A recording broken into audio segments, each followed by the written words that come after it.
আৰু এবাৰ দিগন্তহঁতে 13 বেটেলিয়নত থকাৰ সময়ত বাৰ্মিজ আৰ্মিৰ অকলশৰীয়া কেম্প এটাত এম্বুছ কৰিবলৈ গৈছিলে। আবেলি ওচৰৰে মেৰে এখনৰ পৰা সৰু ল'ৰা আহি খবৰ দিলে যে সিহঁতৰ মেৰেৰ পিছপিনে পাহাৰখনৰ সিটো পাৰে থকা বাৰ্মিজ আৰ্মিৰ মেইন কেম্পটো আজি দুপৰীয়া দক্ষিণৰ পিনে উঠি গৈছে। কিন্তু নৈৰ পাৰতে থকা সৰু কেম্পটো এতিয়াও আছে। লগে লগে পৰিস্থিতি নিৰীক্ষণৰ বাবে KIAৰ 3জন সৈনিকক পঠিওৱা হ'ল। সিহঁতে উভতি আহি খবৰ দিলে যে কথাটো সঁচা। মাত্ৰ 30জনমানৰ কেম্প এটা এতিয়াও নৈৰ পাৰতে অকলশৰীয়া হৈ আছে। কেম্পটোত ভাল অস্ত্ৰ থকাৰো উমান পোৱা গৈছে। লগে লগে সিদ্ধান্ত লোৱা হ'ল যে দুভাগ নিশা কেম্পটো এম্বুছ কৰা হ'ব। KIAৰ ট্ৰুপটোৰ সৈতে দিগন্তহঁতো ওলাল। নৈৰ পাৰত সিহঁতে অতি সন্তৰ্পণে নিজ নিজ পজিশ্যন লৈ কেম্পটো আক্ৰমণ কৰিলে। তেনেকৈ বৰ বিশেষ কষ্ট কৰিব লগা নহ'লেই। মেইন কেম্পটো উঠি যোৱাৰ পিছত অকলশৰে থকা বাৰ্মিজ আৰ্মিকেইটা এনেয়ে মানসিকভাৱে সন্ত্ৰহিত হৈ আছিল। এম্বুছৰ উমান পোৱাৰ লগে লগে এন্ধাৰৰ আঁৰ লৈ মানুহকেইটা পলাল। পিছে দিগন্তহঁতৰে কোনোবা এটাই ভুলতে মৰ্টাৰ মাৰি অস্ত্ৰ থকা ষ্টৰটোকে নিশ্চিহ্ন কৰি পেলালে। এম্বুছ সফল হৈও সিহঁতে সুদা হাতে উভতি আহিবলগীয়া হ'ল।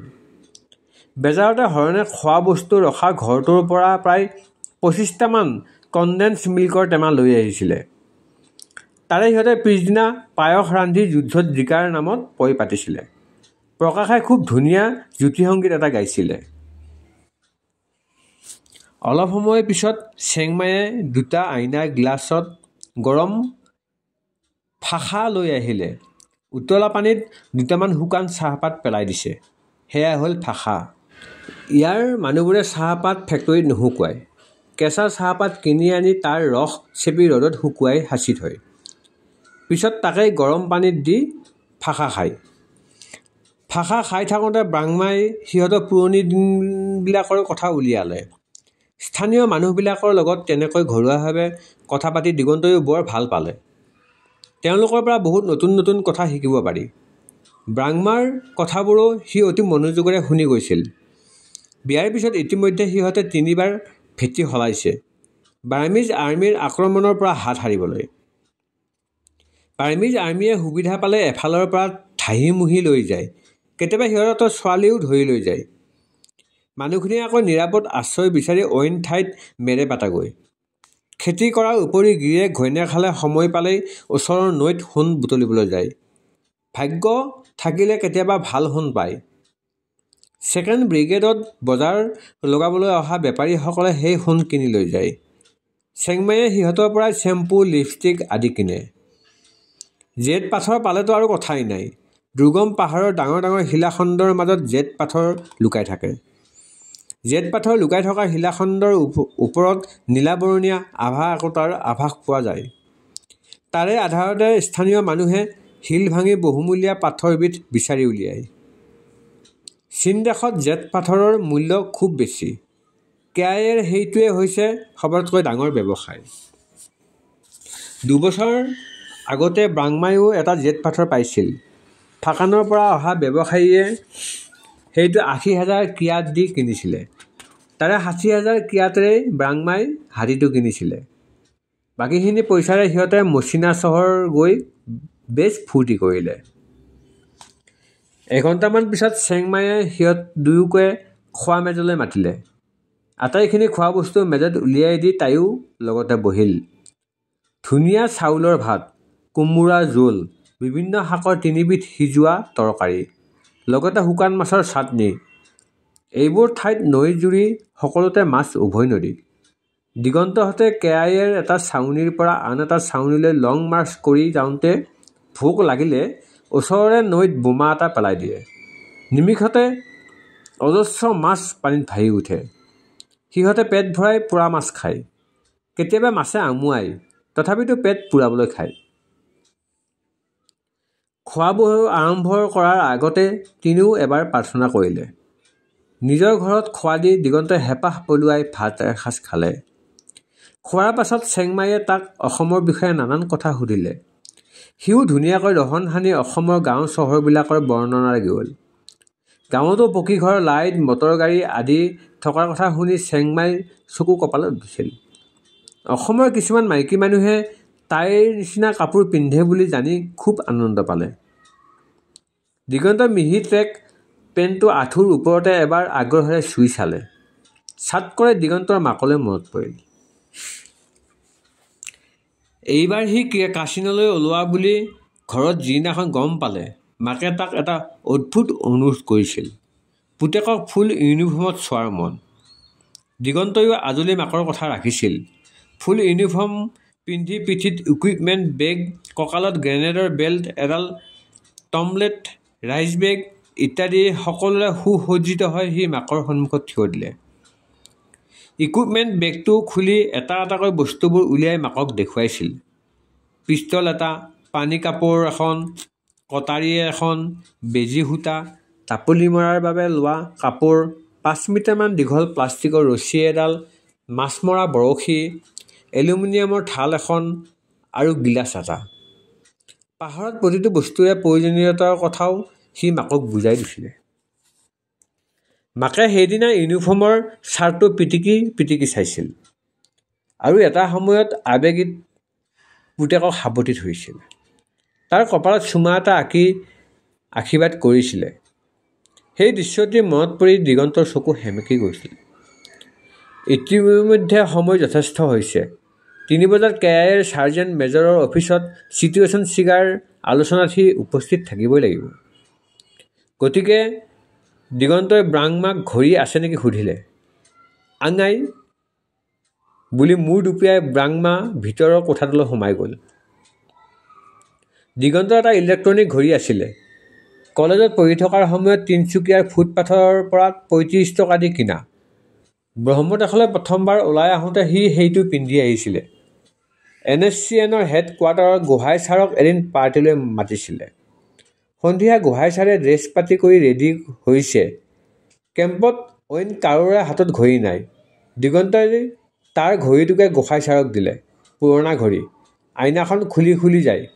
পাৰ্টিত দিগন্তই মন কৰিছিলে গোহাঁই ছাৰে বাৰে বাৰে অইনে নেদেখাকৈ ঘড়ীৰ আইনাখন ঠিক কৰি লয়। পিছদিনা ৰাতিপুৱা গোহাঁই ছাৰে ঘড়ীটো উভতাই দি তাক কৈছিল, এইটো কি ঘড়ী দিছিলে অ'? দিগন্তই হাঁহি মাৰি কৈছিলে, ঘড়ীটো আপুনিয়ে ৰাখক, কেতিয়াবা আকৌ লগা হ'ব পাৰে।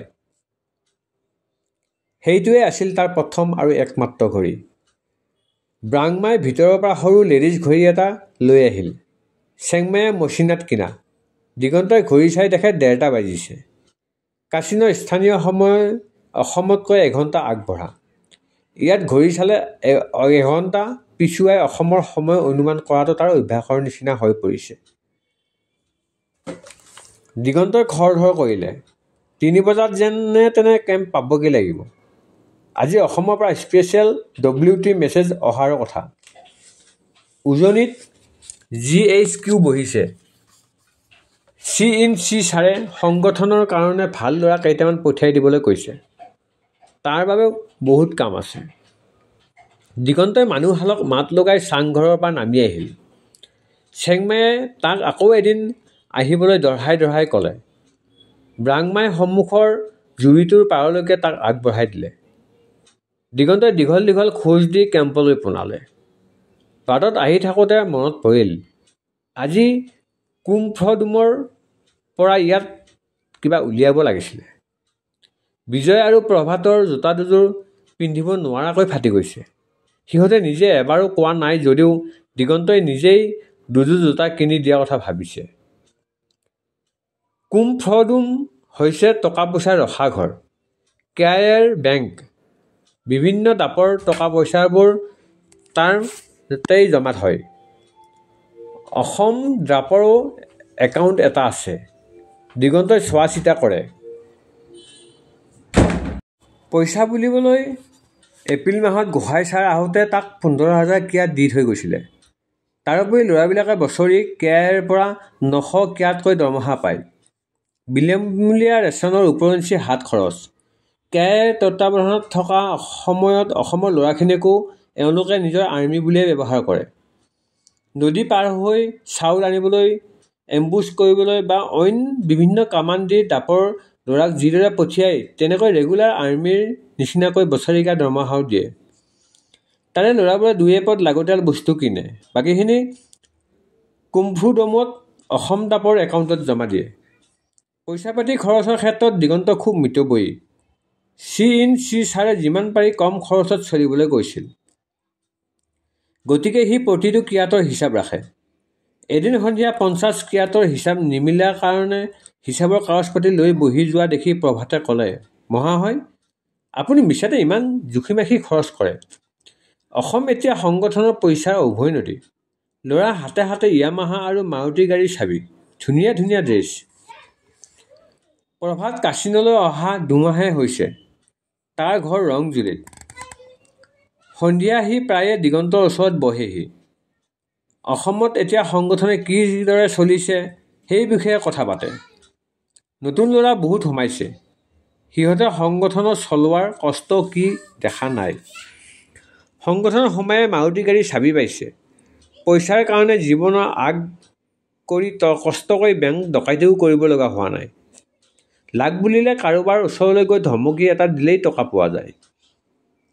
পইচাৰ কোনো হিচাপ দিব নালাগে। ল'ৰাই জিপচিৰে গাঁৱলৈ যায়। সমবায় পদ্ধতিৰে খেতি কৰাৰ কথা ক'বলৈ। হাতত M20 একোটা লৈ 2 ঘণ্টাৰ ওপৰে ওপৰে কামৰ তদাৰকী কৰি উভতি আহে। উভতি আহি নগৰৰ পৰা কৃষি বিপ্লৱৰ প্ৰয়োজনীয়তাৰ বিষয়েও ডাঙৰ ডাঙৰ বিবৃতি দিয়ে। মিনিষ্টাৰ MLAৰ গাড়ীত আৰামকৈ বহি জনতা ভৱন পায় আৰু বিভিন্নজনৰ ট্ৰেন্সফাৰ পাৰ্মিটৰ ফৰমাইছ। অসম বিপ্লৱ সেইদৰেই চলিছে। দিগন্তই প্ৰথমতে প্ৰভাতৰ কথাবোৰ বিশ্বাস কৰা নাছিল। আজিকালি লাহে লাহে বিশ্বাস কৰিব লৈছে। কেতিয়াবা সি ভাবি আচৰিত হয়, সংগঠনৰ কাৰণে ইমান আড়ম্বৰ, ইমান টকা পইচাৰ প্ৰয়োজন কিয়? ল'ৰাবোৰে নীৰৱে মানুহৰ মাজত সোমাই থাকি সংগঠনৰ কাম কৰিব নোৱাৰে জানো? প্ৰভাতৰ মুখখন ধন সংগ্ৰহৰ ধৰণকৰণ শুনি সি কেতিয়াবা ভয় খায়। ইমানবোৰ টকাই ল'ৰাবিলাকক নষ্টহে নকৰিবনে? পুৰণি দিনৰ কথাবোৰ তাৰ বৰ মনত পৰে। ইয়ালৈ অহাৰ আগেয়ে অসমত সি বিত্ত বিভাগৰ দায়িত্বত আছিলে। সংগ্ৰামৰ প্ৰতি কোনো ধৰণৰ সহানুভূতি নথকা ব্যৱসায়ীৰ পৰা দাবী ধমকি কি টকা সংগ্ৰহৰ সি বিৰোধিতা কৰিছিলে। তাৰ পৰিৱৰ্তে সহানুভূতিশীল শুভাকাংক্ষীৰ পৰা বৰঙণি তোলাৰ বাবে কুপনৰ ছিষ্টেম কৰিছিলে। বছৰি 500, 150 টকা বা 25 টকীয়া কুপন। জেনেৰেল কাউন্সিলৰ মিটিঙত সি হিচাপ দেখুৱাইছিল যে কুপন ছিষ্টেমেৰে গোটেই অসমৰ শুভাকাংক্ষীসকলৰ পৰা বছৰি 1 কোটি টকাকৈ তুলিব পৰা যাব। সশস্ত্ৰ সংগঠন এটা ভালদৰে চলাবৰ বাবে বছৰি 1 কোটি টকা যথেষ্ট। কেতিয়াবা কিবা কাৰণত বেছিকৈ পইচা লাগিলে বেংক ডকাইতি কৰিব। এনেকৈ পইচা তুলিলে মানুহৰ মাজত অন্তত সংগঠনৰ বদনাম নহ'ব। বৰঙণি দিয়া শুভাকাংক্ষীসকলৰো সংগঠনৰ প্ৰতি কমিটমেণ্ট এটা আহিব। জেনেৰেল কাউন্সিলে দিগন্তৰ প্ৰস্তাৱত ঠিকেই অনুমোদন দিলে। পিছে কুপনেই হৈ থাকিল। ল'ৰাই 25-50 টকা তুলিবলৈ লাজ কৰা হ'ল। তাতকৈ বন্দুক দেখুৱাই দুৰ্নীতিপৰায়ণ ব্যৱসায়ী চাকৰিয়ালৰ পৰা লাখ লাখ টকা আদায় কৰাটো বহু সহজ। পইচাই পইচাই। শুভাকাংক্ষীয়ে হওক বা কোনো দুৰ্নীতিপৰায়ণ ঠিকাদাৰেই বা ব্যৱসায়ীয়ে হওক, এয়া হৈছে নতুন ল'ৰাবিলাকৰ যুক্তি। কথাবোৰ ভাবি দিগন্তৰ দুখ লাগে। ইয়াত ল'ৰাই খাবলৈ নাপাই মৰিছে। গছপাত হাফ বেং খায়ো দিন নিয়াব লগা হৈছে বহুবাৰ। আৰু অসমত চলিছে বিপ্লৱৰ নামত বিলাসিতা। নগৰীয়া আভ্যন্তৰ ড্ৰয়িং ৰুমত কাজু আপেল খাই বিপ্লৱৰ ওপৰত বিতৰ্ক কৰে। কিয় বাৰু এনেকুৱা হ'ল? গোসাঁই ছাৰে তাৰ ঠিক তেনেকুৱা ইংগিতকে দিছিল। 2 মাহ আগেয়ে অসমলৈ উভতি যোৱাৰ সময়ত তেখেতে তাক GHQৰ পৰিকল্পনাৰ কথা কওঁতে সি আপত্তি কৰিছিল। তাৰ যুক্তি আছিল, এবছৰ 2 বছৰৰ বাবে ল'ৰাই কাচিনত ট্ৰেইনিং ল'ব অহাটো বেলেগ কথা। কিন্তু উভতি গৈও সিহঁতে যদি মানুহৰ মাজত সোমাই পৰাৰ পৰিৱৰ্তে জনজীৱনৰ পৰা বিচ্ছিন্ন হৈ জংঘলত কেম্প পাতি থাকে, তেন্তে সংগঠনটো কাহানি গণমুখী হ'ব নোৱাৰিব। সিহঁত বিপ্লৱৰ ঠিকা লোৱা কেইটামান যুৱকৰ সমষ্টিহে হৈ পৰিব। গোসাঁই ছাৰে তাৰ যুক্তিবোৰ বৰ মনোযোগেৰে শুনিছিল আৰু কৈছিল, তোৰ কথাত ময়ো একমত। ল'ৰাবোৰে আচল অৰ্থত মানুহৰ মাজত মিলিব পাৰিলেহে সংগঠন শক্তিশালী কৰিব পৰা যাব। কিন্তু আমাৰ সামাজিক পৰিৱেশৰ কথাও আমি পাহৰিব নালাগিব। পৰিৱেশৰ প্ৰলোভনত বহুতো ল'ৰাবোৰক সম্পূৰ্ণ সংযমী কৰি তুলিব নোৱাৰা পৰ্যন্ত সিহঁতক মই অলপ আঁতৰত ৰখাৰ পক্ষপাতী। GHQ মই বহুৱাব খুজিছোঁ এইবাবেই যে কেম্পত ল'ৰাবোৰে অলপ কষ্টৰ মাজত থাকক। মোৰ সিদ্ধান্ত ভুলো হ'ব পাৰে, কিন্তু আজিৰ তাৰিখত সংগঠনৰ কামত সকলোকে মুকলিকৈ এৰি দিলে টাউনত থাকি ইহঁত আটাইবোৰ গেলিব। সংগঠনৰ গেলাৰ কথা ওলালেই দিগন্তৰ মনত বৰ দুখ পায়। সংগঠন গঢ়িবৰ বাবে কষ্ট সিহঁতে যথেষ্ট কৰিছে। এটা সময়ত শুভাকাংক্ষীৰ ঘৰে ঘৰে কুপন বেচিবলৈ ট্ৰাক বাছত উঠি অসমৰ ইমূৰৰ পৰা সিমূৰলৈ সিহঁত ঘূৰিছিল। সংগঠন তেতিয়া সিমান জনপ্ৰিয় নহয়, গ্লেমাৰো তেনেকৈ নাই, গতিকে আশ্ৰয় দিওঁতাৰ বিচাৰি পাবলৈ টান। য'তে যেনেকৈ পায় নিশা কটাই দিয়ে। গুৱাহাটী ৰেল ষ্টেচনৰ প্লেটফৰ্মতো সি কেইবা নিশা কটাইছে। লগতে আছিল ৰাজেন, বাহাজানিৰ ল'ৰা, ভাল কবিতা লিখে। এদিন ৰাজেনে প্লেটফৰ্মতে নিশাটো বহি কবিতা এটা লিখিছিলে, সুদা পেটে থকাৰ যন্ত্ৰণা আৰু দুচকুত বিপ্লৱৰ স্বপ্ন। ঠিক যেন নিজকে লৈয়ে ৰাজেনে কবিতাটো লিখিছিল। পিছদিনা ৰাতিপুৱা সি দিগন্তক কবিতাটো পঢ়ি শুনাইছিলে। দুটামান শাৰী তাৰ এতিয়াও মনত আছে। পুৰস্কাৰ হিচাপে দিগন্তই ১.৫ টকাৰে কিনা পাওৰুটিৰ ডাঙৰ অংশটো ৰাজেনক খাবলৈ দিছিল আৰু ধেমালি কৰি পিঠিত চপৰিয়াই কৈছিল, স্বাধীন হোৱাৰ পিছত তোৰ কবিতাৰ কিতাপ এখন ছপাই দিম দে। তাৰপিছত ৫০ পইচাৰে কিনা চাহকাপ প্লেটত ঢালি ভগাই খাই দুয়ো পইচা সংগ্ৰহৰ বাবে ওলাই গৈছিল। সংগঠনৰ বাবে পইচাৰ প্ৰয়োজনত দিগন্তই বেংক ডকাইতিও কৰিছে বহুবাৰ। শেষ ডকাইতিটো আছিল ইয়ালৈ অহাৰ দুমাহমান আগেয়ে। ল'ৰাক ট্ৰেইনিঙলৈ পঠিয়াৰ বাবে পইচা লাগে, অথচ সংগঠনৰ পুঁজি বুলিবলৈ একোৱেই নাই। বিদ্যুতে তিনিচুকীয়াৰ চাউলৰ ব্যৱসায়ী কেইজনমানৰ পৰা পইচা সংগ্ৰহ কৰাৰ পৰামৰ্শ দিছিল। দিগন্তই পিছে মানা কৰিলে। শেষত বেংক ডকাইতিৰে কৰাৰ সিদ্ধান্ত লোৱা হ'ল। মণিপুৰৰ ৩জন সদস্যই পৰিকল্পনাত যোগ দিলে। সকলোৱে নিজ নিজ দায়িত্ব ভগাই ল'লে। দিগন্তই বেংকটোৰ চৌপাশে ভালদৰে নিৰীক্ষণ কৰাৰ লগতে টকা লৈ পলাই যাবৰ বাবে উপপথবিলাকো চিনাক্ত কৰিলে। সংগঠনৰ তেতিয়া গাড়ী বুলিবলৈ এখনো নাই। গোসাঁইচাৰে গোলাঘাটৰ ওচৰৰ পেট্ৰল পাম্প এটাত ১৫,০০০ টকা সংগ্ৰহ কৰিছিলে। তাৰেই সিহঁতে পুৰণি জীপ এখন কিনিলে। আকৌ বিপদ। ভালদৰে গাড়ী চলাব পৰা ল'ৰা সংগঠনৰ এটাও নাই। বিদ্যুতৰ চিনাকি বঙালী ড্ৰাইভাৰ এটাক বুজাই বঢ়াই এবেলাৰ বাবে মান্তি কৰোৱা হ'ল। নিৰ্দিষ্ট এটা দিনত বেংকৰ পৰা টকা উলিয়াই নিয়াৰ সময়ত আটাইখিনি টকা ডকাইতি কৰা হ'ল। পৰিকল্পনা অনুসাৰে সুকলমে নিৰ্দিষ্ট স্থানত টকা পৌঁছিও গ'ল। পিছত কিন্তু এটা ল'ৰা অসাৱধানতাৰ কাৰণেই প্ৰায় আটাইবোৰেই ধৰা পৰিল। দিগন্তই পুলিচৰ চকুত ধূলি দি অন্তৰ্ধান হ'ল। যথেষ্ট বিপদৰ মাজেৰে সিহঁতে এইদৰে সংগঠনৰ বাবে পুঁজি সংগ্ৰহ কৰিছিলে। কষ্ট হৈছিল বাবেই পইচাৰ খৰচো কৰিছিল জুখি মাখি। আজিকালি আৰু কালেকশ্যনৰ বাবে কোনো কষ্ট কৰিব নালাগে, আয়াসতে আহে পইচা। গতিকে খৰচো হয় যধে মধে। অৰ্থ সৰ্বস্বতাই বিপ্লৱৰ সংগঠনৰ একোটাক কেনেদৰে ধ্বংসমুখী কৰে আগতে সি কিতাপত পঢ়িছিলে, কিন্তু ছপা আখৰবোৰ যেন অসমত বাস্তৱ হৈ ওলাই আহিছে। যোৱাকালি দুপৰীয়া পলিটিকেল ক্লাছতো বিজয়ে এইবোৰ কথা উলিয়াইছিলে। বহু সময় ধৰি সংগঠনৰ আভ্যন্তৰীণ দুৰ্বলতাৰ ওপৰত আলোচনা হৈছিল।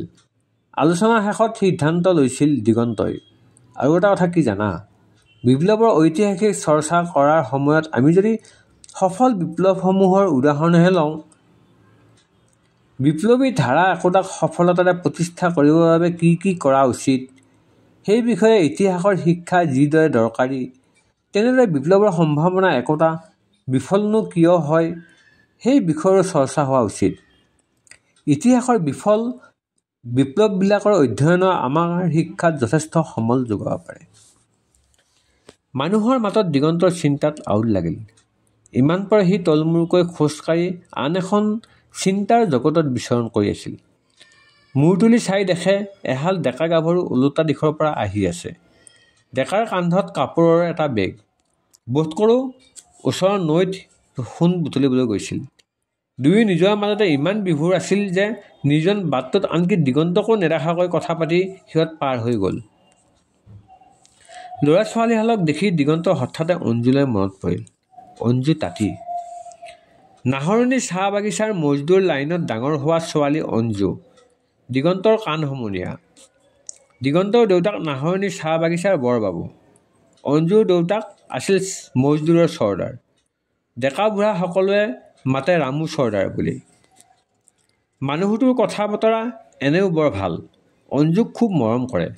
কিন্তু মদ খালে ৰামু চৰ্দাৰ হৈ পৰে সম্পূৰ্ণ অইন এটা মানুহ। বনৰীয়া জীৱ জন্তুৰ দৰে হিংস্ৰ। মদ খাই আহি অঞ্জুৰ মাকক খুব মৰিয়ায়। তেতিয়া তাক আৰু কোনেও ধৰি ৰাখিব নোৱাৰে। নিচা ফটাৰ পিছত আকৌ সৰু ল'ৰাৰ দৰে ফেকুৰি ফেকুৰি কান্দে। পিছদিনা আকৌ মদ খাই ঘৈণীয়েকক মৰিয়ায়। দিগন্ত আৰু অঞ্জুৱে বহুদিন আলেঙে আলেঙে থাকি এইবোৰ ঘটনা দেখিছে। মদৰ প্ৰতি তেতিয়াৰ পৰাই তাৰ বিতৃষ্ণা। মদৰ বটল দেখিলেই অঞ্জুৰ দেউতাকৰ হিংস্ৰ মুখখন, মাকৰ অসহায় চাৱনি, অঞ্জুৰ দুচকুৰে বৈ অহা অশ্ৰু, এই আটাইবোৰ একাকাৰ হৈ এক কিম্ভূত কিমাকাৰ চিত্ৰ তাৰ চকুৰ আগত ভাহি উঠে। ভয় আৰু বিতৃষ্ণাত সি চকু দুটা জপাই দিয়ে। অঞ্জু আৰু দিগন্তৰ বন্ধুত্ব একেবাৰে ল'ৰালি কালৰে পৰা। ল'ৰালিৰ দিনবোৰ এতিয়াও তাৰ বাবে সতেজ সজীৱ স্মৃতি। দুয়ো ৰাতিপুৱাই ঘৰৰ পৰা ওলায়। দিগন্তৰ হাতত কেটেপা এপাত, অঞ্জুৱে কোচ ভৰাই আনে বাটলু গুটি। দিনৰ দিনটো দুয়ো তলৌ তলৌকৈ হাবিয়ে জংঘলে ঘূৰি ফুৰে। আম আমলখি যি পায় বাটলুৰে পাৰি খায়। দিগন্ত কেতিয়াবা চৰাই মাৰিবও খোজে, অঞ্জুৱে হাক দিয়ে। তেনেকৈয়ে দিনবোৰ পাৰ হয়। তেতিয়া তাৰ 6 বছৰ। মাকে এদিন স্কুললৈ যোৱা কথা উলিয়ালে। অঞ্জুৱে গম পাই দেউতাকক কুটুৰিলে, তাইও স্কুল যাব। ৰামু চৰ্দাৰে ওলোটাই ধমকি এটাই দিলে, বাগানৰ ছোৱালী, পঢ়ি কি লাভ? অঞ্জুৱে কান্দি কান্দি দিগন্তৰ মাকক লগালেগৈ। দিগন্তৰ মাকে অঞ্জুক খুব ভাল পায়। পিছদিনাই ৰাতিপুৱা ৰামু চৰ্দাৰক মাতি পঠিয়ালে। মূৰ খজুৱাই খজুৱাই আহি মাকৰ ওচৰত হাজিৰ ৰামু। মানুহটো তেতিয়া একেবাৰে প্ৰকৃষ্ঠিত। মদৰ নিচাৰ কোনো চিনচাপ নাই। অঞ্জু আৰু দিগন্তই পৰ্দাৰ ফাকেৰে চাই আছে। দিগন্তৰ মাকে মৰমেৰে দাবী দিয়াৰ সুৰত ৰামু চৰ্দাৰক ক'লে, নিজেতো সেই সোপা খাই জীৱনটো নষ্ট কৰিলিয়েই, এতিয়া জীয়েৰ আৰু মূৰটো খাবলৈ ওলাইছ। তাই পঢ়ি শুনি মানুহ হ'ব খুজিছে, তই বাপেকটো হৈ বাধা দিবলৈ বেয়া নালাগিলনে? ৰামু চৰ্দাৰে কিবা এটা ক'বলৈ মুখ মেলিছিলে। মাকে পিছে কোৱাৰ সময়কে নিদিলে। তাই পঢ়া শুনাৰ খৰচ পাতি যি লাগে ময়ে দিম যা। ৰামু চৰ্দাৰে কপালত সোঁহাতখন লগাই চালাম কৰি হ'ব বাৰু বুলি কৈ সুৰ সুৰকৈ ওলাই গুচি গ'ল। দিগন্তৰ সেই মুহূৰ্তত মাকৰ ওচৰত থাপনাৰ কেলেণ্ডাৰখন থকা গোসাঁনীজনীৰ যেন লাগিছিলে। পিছদিনাখন মাকে ধৰ্মক বজাৰলৈ পঠিয়াই দি দিগন্ত আৰু অঞ্জুৰ কাৰণে এখন এখনকৈ চিলত আৰু কুঁহিপাত কিনাই অনালে। দুদিন পিছত ককায়েকৰ হাতত ধৰি দুয়ো স্কুললৈ গ'ল। বাটত যে সিহঁতৰ কি ফূৰ্তি। অঞ্জুৱে সেই কুঁহিপাতখন এতিয়াও সযতনে ৰাখি থৈছে। এইবাৰ সি আহিবৰ দিনা মাত লগাবৰ সময়ত তাই ভগা কাঠৰ বাকচটো খুলি গামোচাৰে মেৰিয়াই ৰখা কুঁহিপাতখন উলিয়াই দেখুৱাইছিলে। ঠিক দিগন্তৰ মাকে থাপনাত কীৰ্তনখন মেৰাই ৰখাৰ নিচিনাকৈ আলফুলে ৰাখিছে। আপুৰুগীয়া সম্পদৰ দৰে সি কিতাপখন লুটিয়াই বগৰাই চাইছিল। উৱলিযোৰা বেটুপাতখনত তাৰ একা বেকা আখৰেৰে লিখা অঞ্জুৰ নামটো জিলিকি আছিল। আখৰকেইটাৰ কথা মনত পৰি দিগন্তৰ হাঁহি উঠি গ'ল। অঞ্জু পঢ়া শুনাত বৰ ভাল আছিল। হাতৰ আখৰবোৰ খুব ভাল। মৌখিকত তাই সদায় 100 পাইছিলে। বিপিন ছাৰে সদায় তাইক উৎসাহ দি কৈছিল, ভালকৈ পঢ়িলে অংকৰ প্ৰফেচাৰ হ'ব পাৰিবি দে। পিছে তাই বেছি পঢ়া নহ'ল। হাইস্কুলত থাকোঁতে দেউতাক ঢুকাল। মানুহটো মদ খায়েই মৰিল। মৰাৰ আগদিনাও মদ খাই বেহুচ হৈ আহি অঞ্জুৰ মাকক ফলা খৰিৰে কোবাইছিলে। সন্ধিয়া মানুহটোৱে এডোঙা তেজ বমি কৰিলে আৰু ৰাতি মৰি থাকিল। তাৰ পিছৰখিনি সাধাৰণ ঘটাৰ দৰে ঘটনা। অঞ্জুৱে স্কুল এৰিলে, ঘৰ নচলে। দুদিনমান মাকৰ সৈতে পাত তুলিবলৈ গ'ল। এদিন বাগিচাৰ এছিষ্টেণ্ট মেনেজাৰ এটাই তাইক বাটতে কিবা অসৎ ইংগিত দিলে। অঞ্জুৱে সকলোৰে আগত মানুহটোক কাণ তলীয়া চৰ সোধালে। মুহূৰ্তৰ ভিতৰতে বাগানত হুলস্থুল লাগি গ'ল। সকলোৱে কাম বন্ধ কৰিলে। আবেলি দিগন্তহঁতে স্কুলৰ পৰা আহি কথাটো গম পাই মেনেজাৰক মাৰেই। কথা বিষম দেখি নিশাই ভিতৰতে এছিষ্টেণ্ট মেনেজাৰক কলিকতালৈ পলুৱাই পঠিওৱা হ'ল। অঞ্জুৰ বাগানত কাম কৰাৰ পৰ্ব সিমানতে অন্ত পৰিল। কেইদিনমান তাই ঘৰতে জোপোকা মাৰি থাকিল। তাৰপিছত মন বান্ধিলে দিগন্তৰ মাকৰ ওচৰত চিলাই শিকি 2-1 পইচা উপাৰ্জন কৰিলে। তাৰপিছত প্ৰাইভেটকৈ মেট্ৰিকটোও দিলে, 2nd ডিভিজন পালে। দিগন্তৰ দেউতাকে লাগি মেলি স্কুলত সোমোৱাই দিলে। অঞ্জু আজিকালি মাষ্টৰণী বাইদেউ। যিখন স্কুলত সিহঁতে অফলা আৰম্ভ কৰিছিলে সেইখন নাহৰণি জনতা বিদ্যালয়তে। অঞ্জু আজিকালি আগতকৈ বহুত গহীন হ'ল। বাহিৰত জুখি মাখি কথা কয়। দিগন্তৰ সৈতে বন্ধুত্ব কিন্তু আগৰ নিচিনাই। আবেলি তাই প্ৰায়ে স্কুলৰ পৰা উভতি আহি দিগন্তহঁতৰ ঘৰত এপাক মাৰে। বাতৰি কাকতখন পঢ়ে, মাকৰ পৰা চিলাই নতুন ডিজাইন শিকে, কেতিয়াবা ঘৰুৱা কামতো লাগি ভাগি দিয়ে। দিগন্ত ঘৰতে নাথাকিলে সন্ধিয়া তাইক লাইনলৈ আগবঢ়াই থৈ অহাটো নিয়মৰ নিচিনা। চাহ গছৰ মাজে মাজে একা বেকা পথৰে দুয়ো আগবাঢ়ে। অঞ্জুৱে অনৰ্গল কথা পাতি যায়। অইন সময়ত জুখি মাখি কথা কোৱা সেই বিড়ম্বনা যেন লগা সুদে মোলে উছল কৰে। দিগন্তই মনে মনে কথাবোৰ শুনি যায়। তাই জোৰ কৰিলে 2-এটা উত্তৰ দিয়ে। বাকী সময়ত আমনি নকৰে। ক'বলৈ যে তাইৰ কিমান কথা, স্কুলত থকা কথা, নতুনকৈ খোলা মহিলা সমিতিখনৰ কথা, লাইনৰ সিপাৰে থকা মদৰ দোকানখনত পিকেটিং কৰাৰ পৰিকল্পনা আৰু কত কি। কেতিয়াবা আকৌ তাই বহু দূৰলৈ গৈ কয়, এদিন আমাৰ মজদুৰবিলাক বাগানৰ মালিক হ'লে কিমান যে ভাল হ'ব নহয়। একেটা কথাকে গোসাঁই ছাৰেও এদিন দিগন্তক কৈছিল, আৰু সেয়াই আছিল সংগঠনৰ সৈতে তাৰ প্ৰথম চিনাকি। সি তেতিয়া তিনিচুকীয়া কলেজত পঢ়ে, BA ফাইনেল দিছে। এদিন গোসাঁই ছাৰে তাক আৰু বিপিনক হাঁহচৰালৈ মাতি পঠিয়ালে। বিপিন তেতিয়া আঞ্চলিক গণসংগ্ৰামৰ ছেক্ৰেটাৰী। বিদেশী খেন্দা আন্দোলন লৈ গাঁৱে গাঁৱে মিটিং কৰি ফুৰে। দুয়োৰে গোসাঁই ছাৰৰ সৈতে চিনাকি ফুটবল ফিল্ডত। গোসাঁই ছাৰ খুব ভাল গ'লকিপাৰ আছিল। দিগন্তই খেলিছিল চেণ্টাৰ ফৰৱাৰ্ডত। তেনেকৈ সিহঁতৰ চিনাকি। গোসাঁই ছাৰে সিহঁতে দুয়ো নিৰ্মলাহঁতৰ চোতালত বহুৱাই লৈ কৈছিল, আমি এটা সংগঠন খুলিছোঁ, স্বাধীনতাৰ কাৰণে বন্দুকেৰে যুদ্ধ কৰিম। আমাক কষ্ট কৰিব পৰা ভাল ল'ৰা কিছুমান লাগে। তহঁতি আমাৰ সংগঠনত যোগ দিবি নেকি? বিপিন প্ৰায় আচৰিত হোৱাৰ দৰে নিচিনাই সুধিছিলে, আমি দেখোন কেতিয়াবাৰ পৰাই স্বাধীন, নতুনকৈ আকৌ কি স্বাধীন লাগে? গোসাঁই ছাৰে এবাৰ মূৰ তুলি দুয়োৰে চালে। কিছু সময় তলকা মাৰি মনতে যেন কথাবোৰ জুকিয়াই ল'লে। তাৰপিছত ক'লে, তহঁতৰ বাগিচাখনৰ কথাই ধৰ। এই মাটিবোৰতো এদিন আমাৰেই আছিল, আৰু আমাৰ মানুহেই তাত মজদুৰি কৰিছে। কিন্তু বাগিচাখনতো আমাৰ নহয়।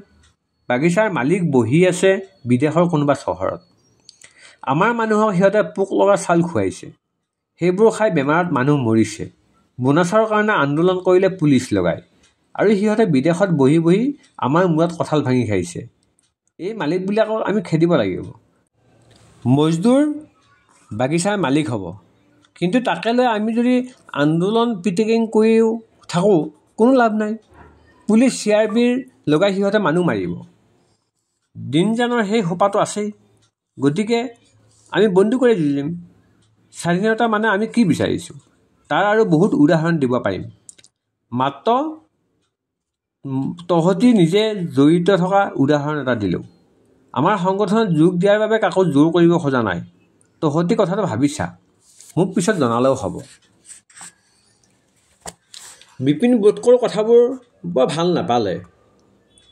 বৰ ব্যস্ত দেখুৱাই সি বাওঁহাতৰ ঘড়ীটোলৈ চালে। তাৰপিছত মই আহোঁ দে, গণসংগ্ৰামৰ জৰুৰী মিটিং এখন আছে বুলি কৈ মাত লগাই গুচি গ'ল। দিগন্ত আৰু কিছু সময় বহিল। গোসাঁই ছাৰৰ কথাবোৰ তাৰ গাত লাগিছে। ইমান দিনে তাৰ মনত বিশৃংখলভাৱে খেলা কৰি থকা কথাবিলাককে কোনোবাই যেন নিমিষৰ ভিতৰতে সজাই পৰাই দিলে। গোসাঁই ছাৰক সংগঠনৰ বিষয়ে খুটি নাটি 2-এটা সুধিলে। তাৰপিছত সি এসপ্তাহৰ সময় ল'লে। এসপ্তাহ পিছত তাৰ সিদ্ধান্ত জনাব তাক। আবেলি ঘৰলৈ আহি পোনে পোনে সি অঞ্জুহঁতৰ তালৈ গ'ল। অঞ্জুৱে চোতালত খৰি চপাই আছিল। সি তাইক সহায় কৰি দিলে।